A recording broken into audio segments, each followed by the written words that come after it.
Today's topic is convergence or divergence of a series. So, in the previous lecture, we studied about how to test whether a sequence is convergent or divergent. तो उस case में हमारा अगर हमारा sequence दिया है उसका convergence या डाइवर्जेंस हमें चेक करना है so we apply limit so limit n tends to infinite उस पर जो भी उसकी वैल्यू है if it is finite and unique then we say the given sequence is convergent otherwise divergent.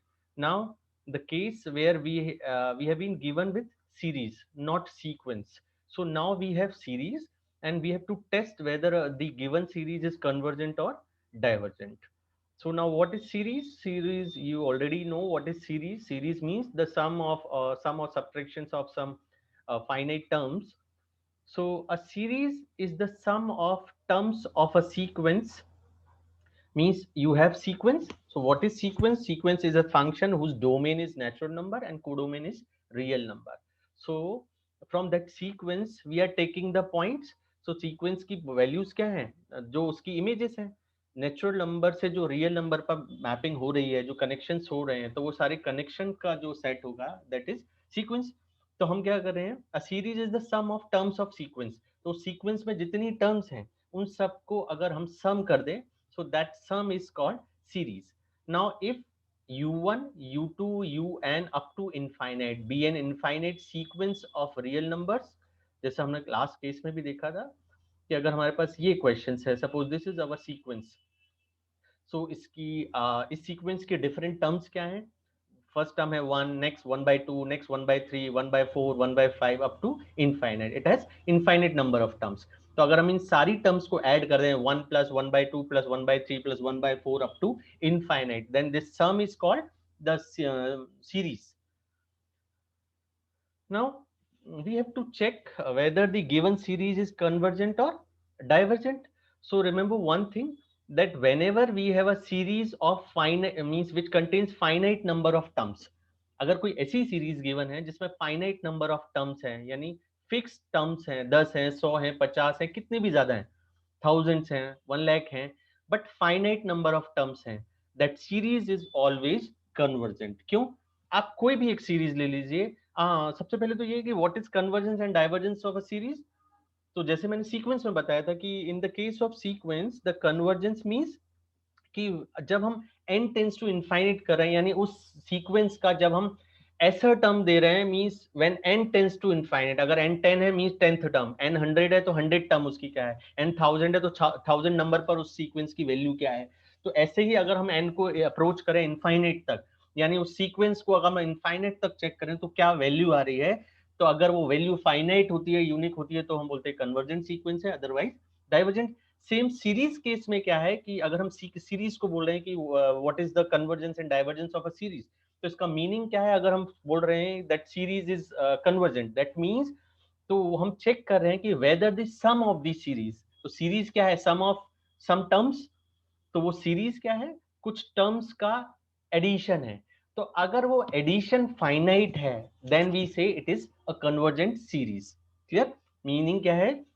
आपके पास कोई भी एक सीरीज है, वन, कैसे भी नंबर्स हैं, so one plus one by two, suppose one by plus one by three, अगर suppose ये सीरीज है and that is going to up to, it contains infinite number of terms.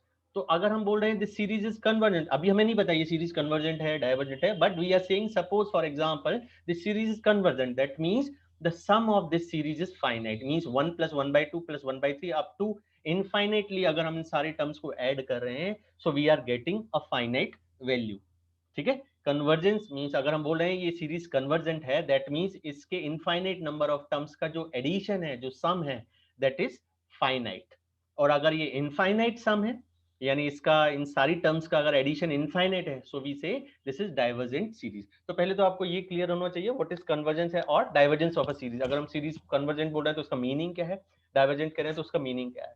तो simply उस series में जितनी terms हैं, तो जितनी टर्म्स हैं उन सब सारी टर्म्स का अगर सम, जो भी बीच में साइन है, मींस ऐसा जरूर नहीं कि सारी पॉजिटिव टर्म्स हो, सपोज यहाँ माइनस है, यहाँ माइनस है, कुछ प्लस है, कुछ माइनस है, तो जो भी एल्जेब्रिक सम हमें दिया है, मतलब या इधर प्लस और माइनस, कुछ प्लस हो सकते हैं, कुछ माइनस हो सकते हैं, सारे माइनस हो सकते हैं, सारे प्लस हो सकते हैं.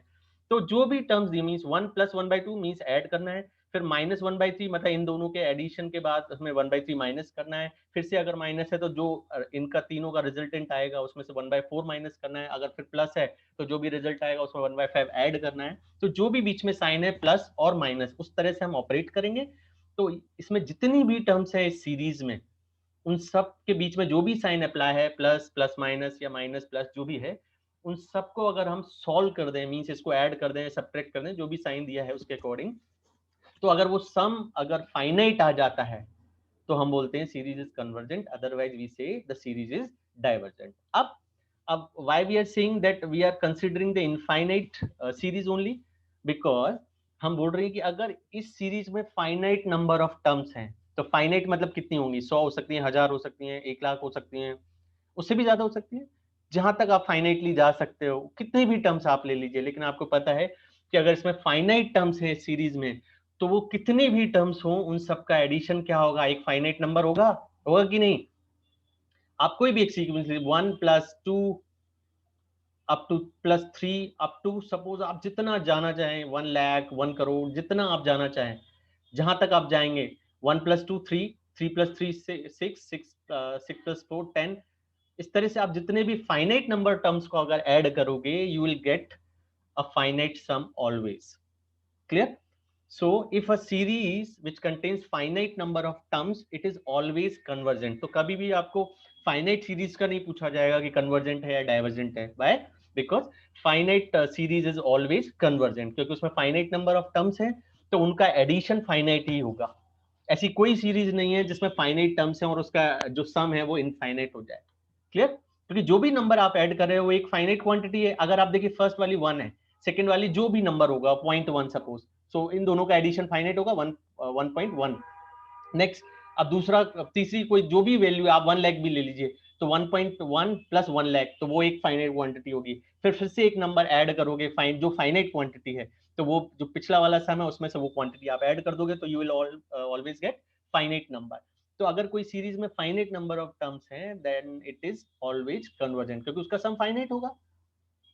सो वी ऑलवेज चेक, मींस जो भी आपको क्वेश्चन गिवन होगा it will contain an infinite series, क्योंकि इनफाइनाइट सीरीज के केस में हमें नहीं पता कि एडिशन जो है उसका सम ऑफ ऑल टर्म्स वो फाइनाइट है या इनफाइनाइट है, वही हमें चेक करना है। तो now you know the meaning of convergence, what is convergence and divergence of a series.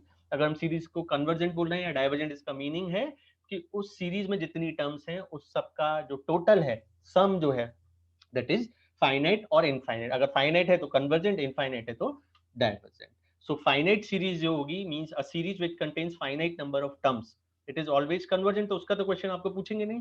सो जो भी सीरीज आपको दी होगी वो क्या होगी, always infinite series means which contains infinite number of terms, क्योंकि जब भी इनफाइनाइट टर्म्स होंगी तो हम उसको ऐड कैसे करें, उसको सम कैसे करें, ये हमें चेक करना है।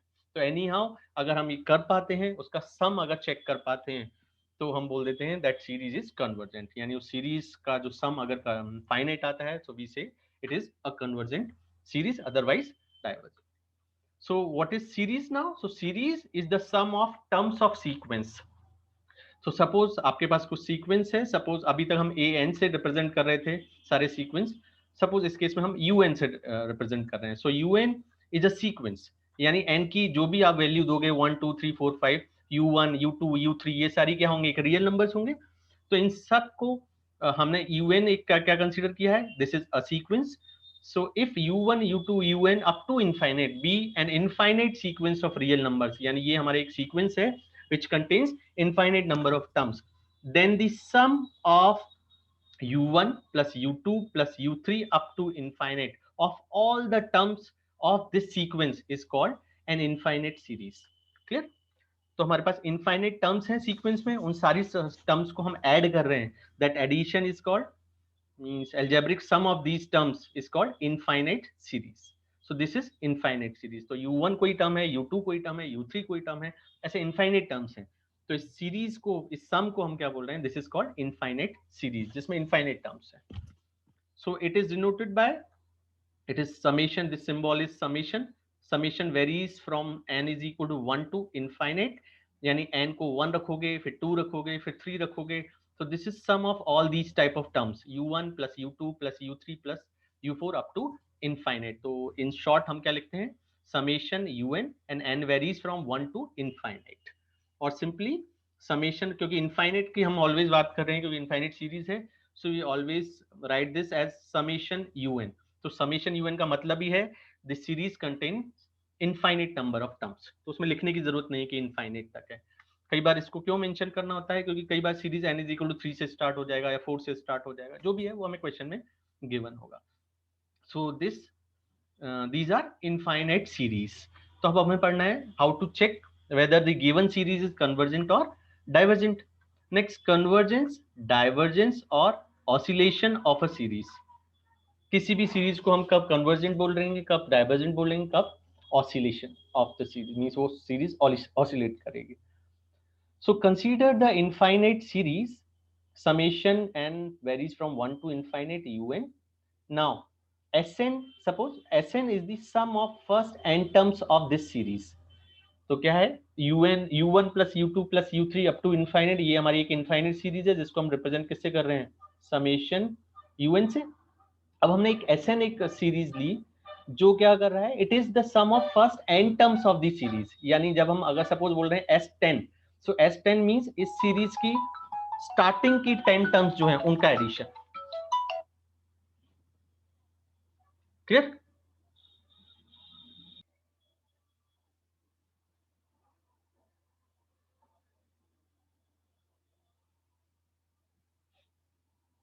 सो Sn is the sum of first n terms of this series. तो इस सीरीज में जितनी भी टर्म्स हैं, अगर हम Sn एक सिंबॉलिक है कि स्टार्टिंग n टर्म्स को हम कंसीडर कर रहे हैं. सो अगर S10 की बात करें तो means the sum of starting 10 terms u1 plus u2 plus u3 up to u10. Similarly S100 की बात कर रहे हैं तो u1 plus u2 plus u3 up to u100. So Sn is the sum of first n terms of this series. तो Sn को हम क्या लिख सकते हैं symbolically, mathematically, it is sum of first n terms. R varies from 1 to n. So u1, u2, u3 up to un. So this is Sn. So Sn is the sum of first n terms of this series. Now, if the limit n tends to infinite, Sn is Sn पर अगर हम limit apply करें n tends to infinite and we are getting finite limit and unique, then this series is said to be convergent.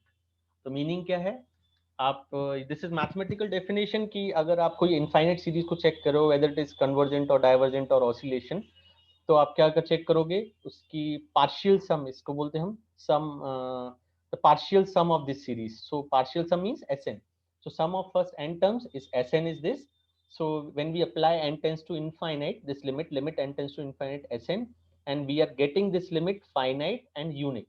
अगर ये value, इस limit की value finite और unique आती है तो हम बोलते हैं this series, this is infinite series is convergent. अगर ये लिमिट इनफाइनाइट नहीं आती है तो हम बोलते हैं सीरीज इज डाइवर्जेंट.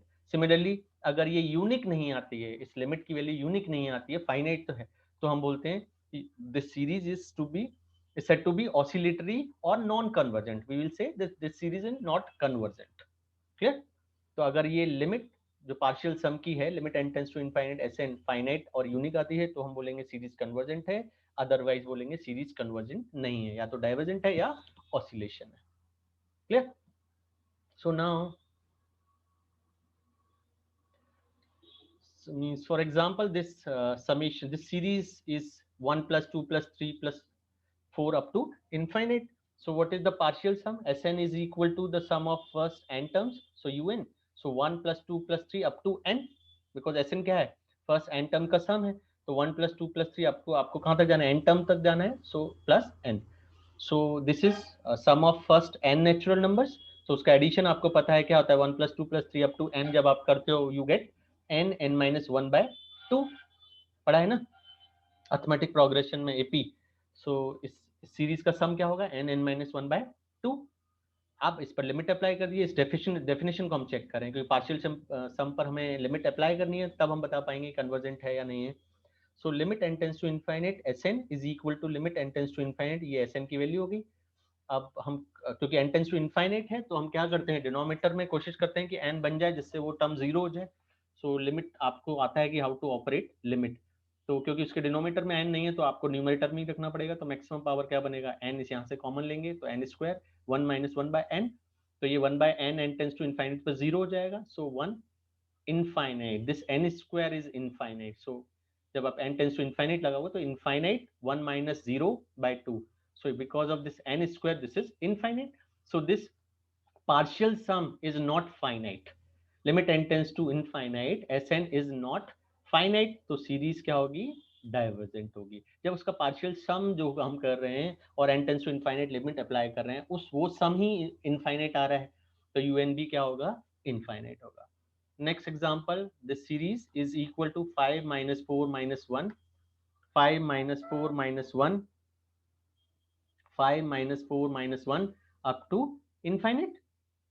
तो ये इस टाइप की सीरीज है जिसमें टर्म्स क्या है, 5 माइनस 4 माइनस 1, फिर 5, फिर नेक्स्ट माइनस 4, फिर माइनस 1, फिर नेक्स्ट टर्म 5, फिर नेक्स्ट टर्म माइनस 4, फिर नेक्स्ट टर्म माइनस, इस तरह से ही सीक्वेंस चल रहा है।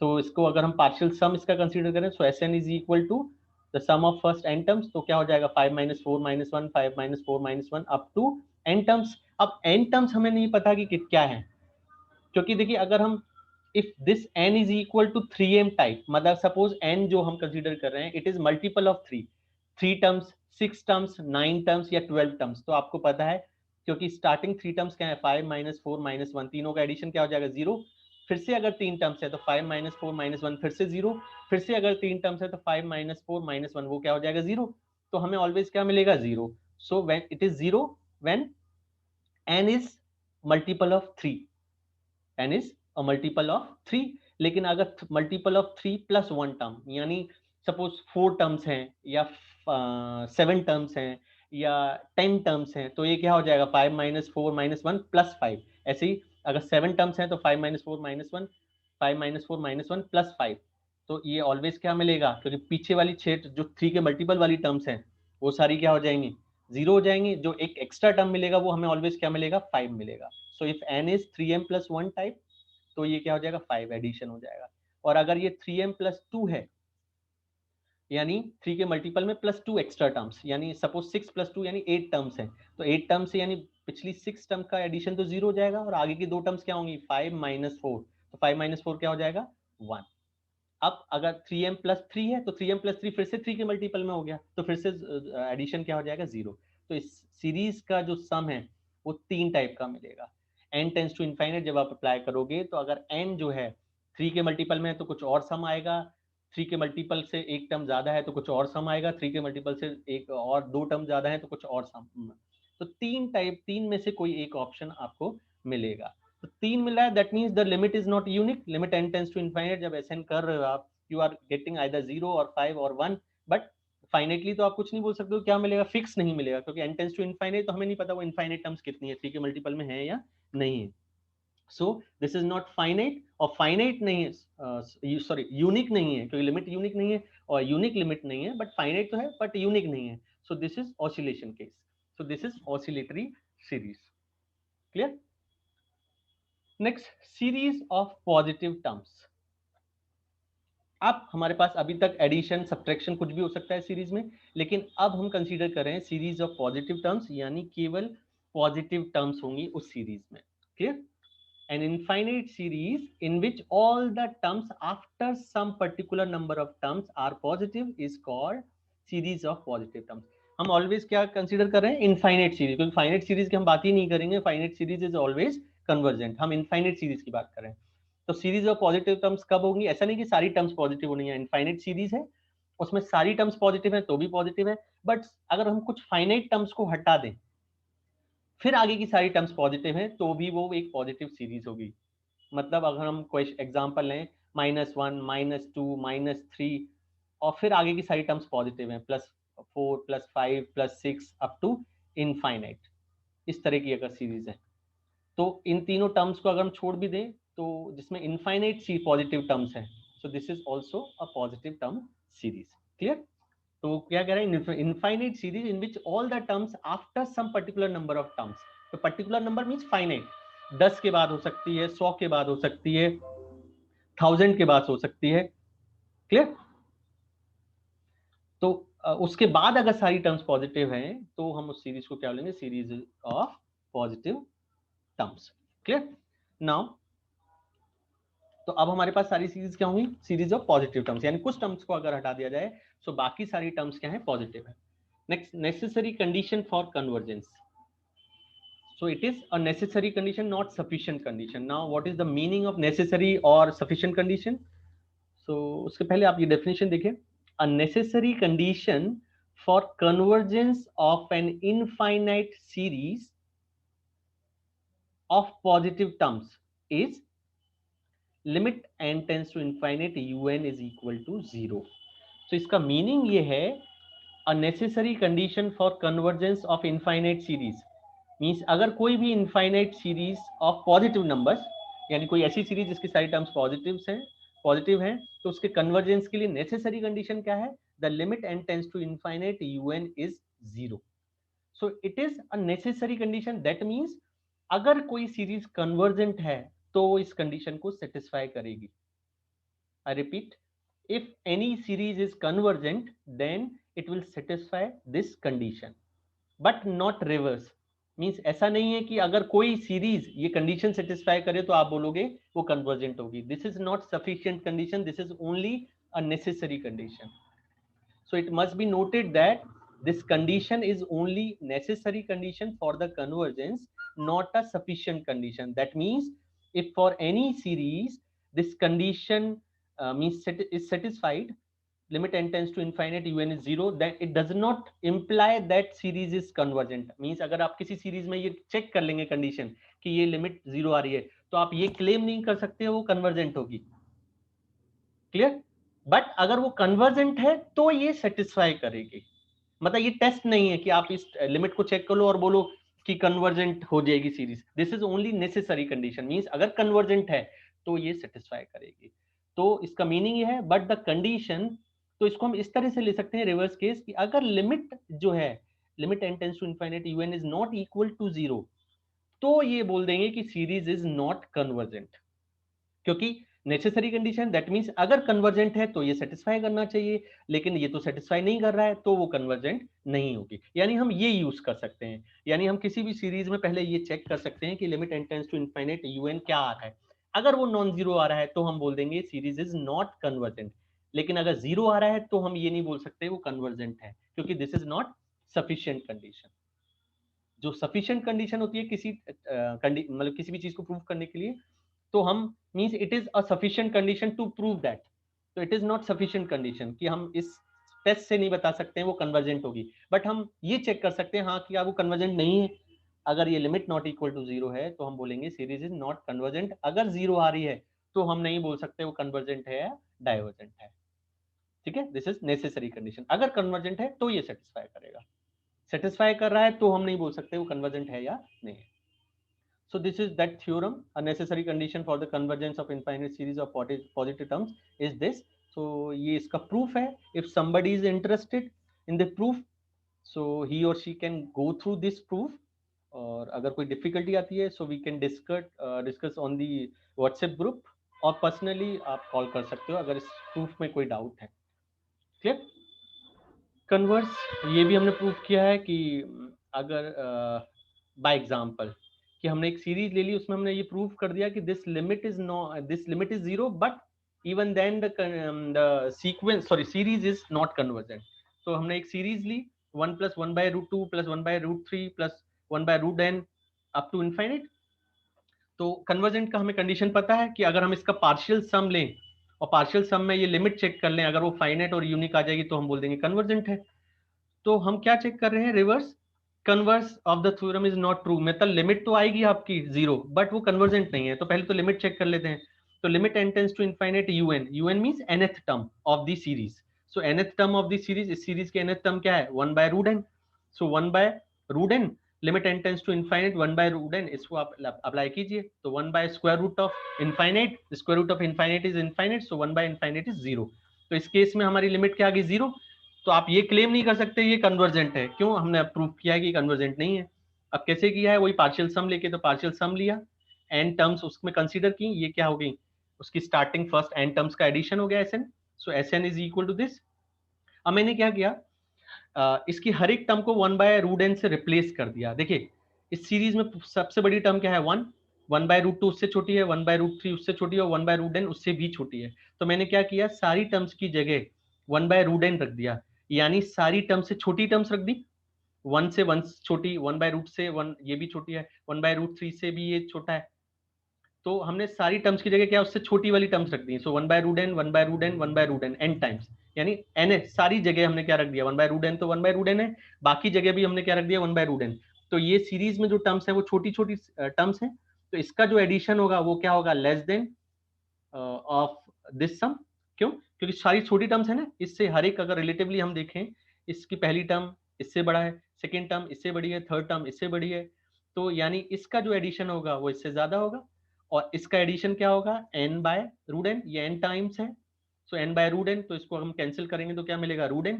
अब लिमिट n टेंड्स टू, तो Sn जो है, यानी ये जो ओरिजिनल सम था that is greater than √n, और limit n tends to infinite Sn जब हम करेंगे तो इस पर भी लिमिट अप्लाई हो जाएगा, तो limit n tends to infinite square n की वैल्यू क्या हो जाएगी, इनफाइनाइट। यानी जो पार्शियल सम लिया था हमने limit n tends to infinite पर, it is greater than infinite. यानी जो पार्शियल सम लिया था n टेंड्स टू इनफाइनाइट है, वो इनफाइनाइट से ज्यादा है, दैट मींस वो इनफाइनाइट है, क्योंकि इनफाइनाइट से ज्यादा तो कुछ नहीं होता ना, वो इनफाइनाइट ही होता है, यानी this partial some is infinite. तो सीरीज में हमने प्रूव कर दिया कि जो हमने सीरीज ली थी उसका पार्शियल सम में जो n टेंड्स टू इनफाइनाइट जब हमने लिमिट अप्लाई की तो वो क्या मिल रहा है हमें, नॉट फाइनाइट, और not finite means series is not convergent. तो हमने इसको काउंटर एग्जाम से प्रूव कर दिया कि लिमिट तो जीरो आ रही है, यानी ये वाली, बट जो पार्शियल सम की लिमिट है वो इनफाइनाइट आ रही है, और पार्शियल सम की लिमिट अगर इनफाइनाइट आ रही है तो सीरीज इज नॉट कन्वर्जेंट, यानी this condition does not imply, यानी इस कंडीशन से हम बोल देंगे द सीरीज इज डाइवर्जेंट, यानी लिमिट हमारी जीरो हो रही थी, so it does not imply that series is convergent. So convergence, now one remark that convergence or divergence of an infinite series remains unaffected by the addition or removal of a finite number of terms। यानी इसका कहने meaning ये है कि अगर suppose कोई series है, suppose 1 plus 10 plus 100 and up to infinite suppose, तो इस सीरीज, अगर ये सीरीज अगर कन्वर्जेंट है डाइवर्जेंट है, अगर इस सीरीज में मतलब इसका जो भी नेचर होगा कन्वर्जेंट है डाइवर्जेंट, तो इस सीरीज अगर कन्वर्जेंट है तो अगर हम कुछ फाइनाइट नंबर ऑफ टर्म्स में ऐड कर दें, सपोज 2 ऐड कर दें, +3 ऐड कर दें, +5 ऐड कर दें, तो क्या होगा, देखिए क्योंकि कन्वर्जन और डाइवर्जेंस किस पर डिपेंडेंट है कि इस सीरीज का सम क्या है। तो अगर इस सीरीज का सम फाइनाइट है, मतलब कन्वर्जेंट है, दैट मींस इस सीरीज का सम क्या है, फाइनाइट है। तो इस सीरीज में अगर हम कुछ एक्स्ट्रा टर्म ऐड भी कर देंगे, finite number of terms, suppose 10 term add कर दी, 100 टर्म ऐड करी, क्योंकि अब देखिए इस सीरीज का सम फाइनाइट है क्योंकि वो कन्वर्जेंट है, और हमने जो टर्म्स ऐड किए हैं वो भी फाइनाइट है, तो उन दोनों का सम भी क्या होगा, फाइनाइट ही होगा, यानी वो सीरीज कन्वर्जेंट ही रहेगी। और रिवर्स अगर दूसरा केस देखें, सपोज इस ये सीरीज डाइवर्जेंट है ओरिजिनल सीरीज, तो यानी इस सीरीज के जो टर्म्स का एडिशन है वो क्या है, इनफाइनाइट है, तभी तो डाइवर्जेंट है। तो अगर इसमें हमने कुछ टर्म ऐड भी कर दी तो भी वो इनफाइनाइट ही होगा, ऐसा तो नहीं है कि वो फाइनाइट बन जाएगा। अगर इस सीरीज का सम जो है इनफाइनाइट है और हमने कुछ टर्म ऐड कर दी, 2 + 3 + 4 कुछ कितनी भी, तो 2 + 3 + 4 उसमें इनफाइनाइट में जब ऐड होगा तो भी वो क्या बन जाएगा, इनफाइनाइट ही बचेगा ना। तो मीनिंग ये है किसी भी सीरीज की कन्वर्जेंस और डाइवर्जेंस में, मींस किसी भी सीरीज में अगर हम कुछ फाइनाइट टर्म्स ऐड या सब्ट्रैक्ट कर देते हैं, मतलब सब्ट्रैक्ट भी करोगे तो देखिए ये जो सम है इस, अगर ये फाइनाइट है तो उसमें कुछ फाइनाइट ऐड करने पर भी फाइनाइट होगा और कुछ फाइनाइट माइनस करने पर भी वो फाइनाइट होगा। सिमिलरली अगर ये इनफाइनाइट है तो इनफाइनाइट में से कुछ फाइनाइट प्लस करोगे तो भी इनफाइनाइट होगा और कुछ फाइनाइट माइनस करोगे तो भी इनफाइनाइट ही होगा। तो मीनिंग क्या है, कुछ टर्म्स ऐड करने पर या डिलीट करने पर जो ओरिजिनल नेचर है of the series will not change. So the convergence of divergence of infinite series remains unaffected by the addition or removal of a finite number of terms. Yani the sum of these terms being finite quantity does not on addition or removal after changes the nature, convergence or divergence of its sum. तो means वो कभी change नहीं करेगा। अब इसका इस remark का use क्या है, कई बार क्या होगा, क्योंकि देखिए आपको इस टेस्ट के लिए क्या करने का, उस सीरीज की nth टर्म आपको निकालनी है, और nth टर्म निकालने के लिए कभी कभी आपने देखा है सीरीज में शुरू में एक दो टर्म्स एक्स्ट्रा होती हैं, बाकी पैटर्न कुछ फॉलो कर रहे हैं। तो अगर उसकी nth टर्म स्टार्टिंग की एक या दो टर्म्स छोड़कर अगर हमें कोई nth टर्म मिल रही है, कोई पैटर्न मिल रहा है, तो हम उस शुरू के एक या दो टर्म को छोड़कर भी nth टर्म कैलकुलेट कर सकते हैं। वो इसका यूज है। कई बार आप क्वेश्चंस कुछ करोगे तो आपको देखना पड़ेगा कि हाँ, अगर क्योंकि हमें यूएन निकालना है यानी जनरल टर्म, उसके nth टर्म, तो nth टर्म जब आप निकालोगे तो शुरू की एक दो टर्म्स प्रॉब्लम करेंगे, यानी उससे हमारा पैटर्न नहीं बन रहा होगा, nth टर्म नहीं निकल आ रही होगी। लेकिन हम शुरू की एक या दो टर्म्स हटा देंगे तो हमें एक पैटर्न मिल रहा होगा, तो हम उसको हटाकर भी nth टर्म चेक कर सकते हैं। तो उस इस रिमार्क का हम वहां यूज कर सकते हैं। क्लियर? तो ये तो हो गया what is convergence and divergence of the series, means इसका मीनिंग क्या है। अब हम नेक्स्ट लेक्चर से कुछ टेस्ट पढ़ेंगे। यानी अब ऐसा नहीं है कि आपको हर बार यही करना है कि आपको जो भी सीरीज दी है आप उसका पार्शियल सम निकालोगे और पार्शियल सम पर लिमिट अप्लाई करोगे और उस लिमिट से बताओगे कि कन्वर्जेंट है या डाइवर्जेंट है। हमारे पास कुछ टेस्ट भी हैं, उस टेस्ट के थ्रू भी हम डायरेक्ट बता सकते हैं कि सीरीज कन्वर्जेंट होगी या डाइवर्जेंट होगी। So we have some test. First integral test, p series test, d'Alembert ratio test, Cauchy square root test, ऐसे कई सारे हमारे पास टेस्ट हैं जिस टेस्ट के थ्रू हम बताएंगे कि सीरीज कन्वर्जेंट है या डाइवर्जेंट है। यानी बार बार हमें ये पार्शियल सम कैलकुलेट करने की जरूरत नहीं है, डायरेक्ट इन टेस्ट की हेल्प से, इन टेस्ट को अप्लाई करके हम बता देंगे कि वो सीरीज कन्वर्जेंट है या डाइवर्जेंस है। So from the next lecture we will start our test integral. We have I think 7 or 8 tests to check the positive term series whether it is infinite, sorry, convergent or divergent.